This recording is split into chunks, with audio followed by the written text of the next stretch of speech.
Salut, c'est Clément de Mouvement Conscient. On se retrouve aujourd'hui pour la 4e édition de la FAQ du vendredi, la série de vidéos où je réponds à vos questions avec davantage de détails.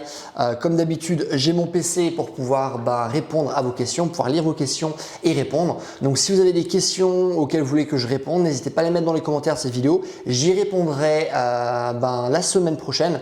Non, pas la semaine prochaine, tiens, vu que je serai chez mes parents, mais la semaine d'après. Ça marche donc exceptionnellement. La semaine pro, il n'y aura pas d'FAQ, mais il y en aura une autre la semaine d'après. Ok, ça marche.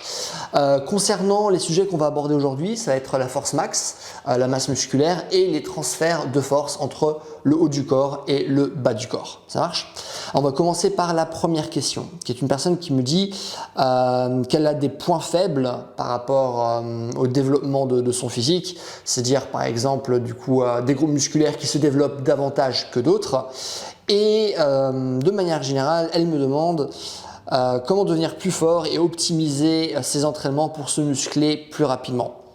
Alors, première chose, lorsque tu parles genre de points faibles, par rapport à ta manière d'en parler, c'est vraiment dans une optique de musculation, dans une optique esthétique. Moi, c'est vraiment pas mon dada. Moi, ce que je parle de préparation physique, c'est vraiment dans le but de performance spécifique. Donc, tout ce qui est vraiment point faible esthétique, ça vaut mieux demander à un expert dans le domaine, quelqu'un qui fait du coup vraiment genre du bodybuilding, ce genre de choses. Tu as les livres de Delavier qui sont pas mal où il me semble que c'est le 2e livre de Delavier où il parle genre des points faibles et comment y remédier. Donc voilà, je me souviens plus exactement ce qu'il disait dedans, mais si ça t'intéresse, en tout cas, tu as ce livre qui a priori est pas mal pour apprendre des choses. Concernant maintenant plutôt le développement de la force de manière générale, parce que j'ai vu que tu avais posté le commentaire 2 fois. Dans le premier commentaire, tu parlais de force pure. Donc la force pure, c'est la force max, notre capacité à générer la plus grande force possible, à surmonter la plus grande résistance.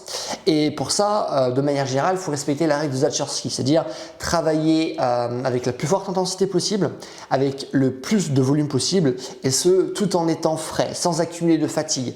Si j'accumule la fatigue, grosso modo, je vais plus pouvoir travailler avec la même intensité et donc je vais plus vraiment être à pile dans la force max.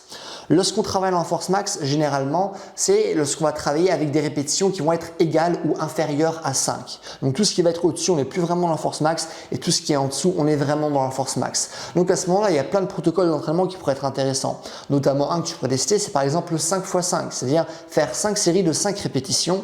Comme temps de récupération, il faut comme qu'il soit suffisamment long pour que tu puisses récupérer et justement travailler avec une forte intensité toujours en étant frais. Donc ça peut être 3 minutes, 4 minutes, 5 minutes voire même plus. Ce que tu peux aussi mettre en place, c'est par exemple des pauses entre chaque répétition. Imaginons au lieu de faire tes 5 répétitions d'affilée, tu fais une répétition, 15 secondes de pause, une deuxième répétition, 15 secondes de pause et ainsi de suite, ce qui permet d'avoir davantage de récup et de travailler avec une plus forte intensité. Et ce que tu peux faire, c'est aussi mettre des exercices en paire. Donc imaginons si tu fais des tractions et des pompes dans tes entraînements, juste à titre d'exemple, ce que tu peux faire, c'est une série de tractions, puis une série de pompes, une série de tractions, puis une série de pompes, ok? Parce que comme ça, avant de retravailler nouveau des tractions ou avant de retravailler nouveau tes pompes, il y a une série d'un exercice qui travaille des muscles opposés, ce qui permet finalement d'avoir un temps de récupération plus long pour les mêmes groupes musculaires, ok? Donc ça, c'est vraiment des techniques que tu peux mettre en place pour gagner davantage en force. Si aux 2 techniques, j'en ai énormément sur ma chaîne. J'ai plus de 400 vidéos où je parle de préparation physique, donc il y a vraiment de quoi faire, ok? Donc voilà. Et pour se muscler plus rapidement, pour te muscler plus rapidement, ce qui est bien, c'est de faire des cycles. Après, tout dépend de tes objectifs, c'est vraiment juste pure musculation. A priori, non, vu que tu parles quand même de force pure. Et on sait très bien que les bodybuilders ne sont pas les personnes les plus fortes. Donc, simplement avoir des muscles plus gros ne veut pas forcément dire que vous allez devenir plus fort, même si de manière générale, bien sûr, un muscle qui est plus gros va être plus fort qu'un muscle qui est moins gros. Mais il y a aussi tous les facteurs nerveux à prendre en compte. Donc, si tu veux si tu veux vraiment travailler ta force pure et si tu veux aussi travailler ta masse musculaire, ce que tu peux faire, c'est différents cycles. Par exemple, tu fais un cycle de 6 semaines un cycle d'hypertrophie où tu vas travailler grosso modo avec 75% de ton max. C'est-à-dire que si tu soulèves 100 kg développé couché sur une répétition, tu vas grosso modo travailler avec 70-75 kg et tu vas faire des séries par exemple de 10 répétitions. Ça marche ? Et donc tu vas faire du coup ce genre de cycle pendant 6 semaines et après un cycle de 6 semaines, tu passeras sur des protocoles type 5x5 où tu vas baisser les répétitions, mais pour ça tu vas augmenter l'intensité et pour être plus dans la force pure. Et ensuite tu referas un cycle d'hypertrophie, puis nouveau un cycle de force, etc. Donc voilà, ça c'est un bon moyen de mélanger la masse musculaire et la force. Mais après bien sûr tout dépend de tes objectifs. Là je t'en parle juste de manière générale. Ok. Donc voilà, ça c'était concernant ta question. La deuxième question, c'est ah oui, salut Clément, pour le gainage, pour sauter plus haut, est-ce qu'il peut être intéressant de travailler dans l'objectif de mieux transférer la force vers le haut et donc avoir moins de déperdition d'énergie? Et du coup aussi, organises-tu des séminaires de discussion entre coachs sur d'autres réseaux? Merci pour tes vidéos. Alors, bien sûr que oui, avoir un bon gainage, il y aura un meilleur transfert de force, ok? Néanmoins, pour avoir un bon gainage, vous n'avez pas forcément besoin de faire du gainage. C'est-à-dire que si, imaginons, vous travaillez, vous faites des squats vachement lourds. Est-ce que vous pensez réellement qu'on peut soulever des squats vachement lourds sans avoir un bon gainage? Bien sûr que si. Donc, en fait, en faisant un squat lourd, imaginons, on va travailler notre gainage. On fait des exercices comme le front lever ou on va faire des exercices, je sais pas, comme la planche. On va travailler notre gainage de manière implicite. C'est pas ce qu'on essaie de travailler spécifiquement, mais c'est juste en travaillant ma planche, en travaillant nos groupes musculaires, pour les travailler, je vais être obligé d'avoir un bon gainage. Okay.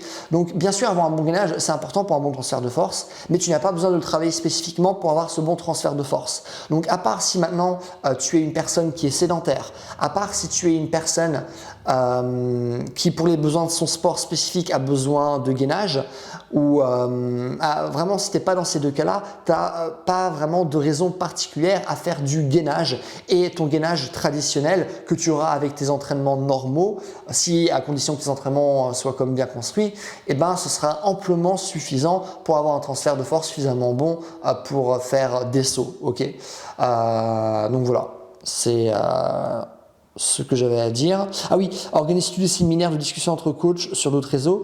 Non, je fais pas ça. Néanmoins, ça fait pas mal de temps que je pense à faire un programme pour les coachs où je parle vraiment de comment mieux coacher, comment développer toutes les qualités physiques, mais en tant que coach pour aider d'autres personnes. Et donc c'est une chose à laquelle j'ai pensé.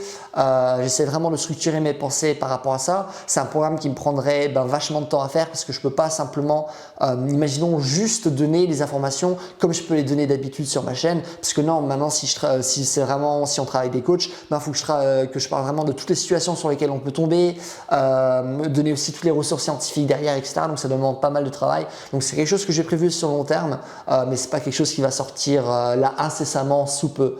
Donc voilà, espérons vers la fin de l'année, peut-être l'année prochaine. C'est vraiment quelque chose qui prend du temps à vraiment faire quelque chose qui soit vraiment propre, bien structuré et directement applicable sur le terrain. Voilà. Et voilà, c'est tout. Et merci pour ton retour. Et voilà, pour les questions de manière générale, si vous en avez, n'hésitez pas à les mettre dans les commentaires. Si vous voulez un programme qui parle justement de ce genre de choses, qui parle de préparation physique, de force, de souplesse, d'endurance, de vitesse, de coordination, de mouvement, de posture, de rééducation.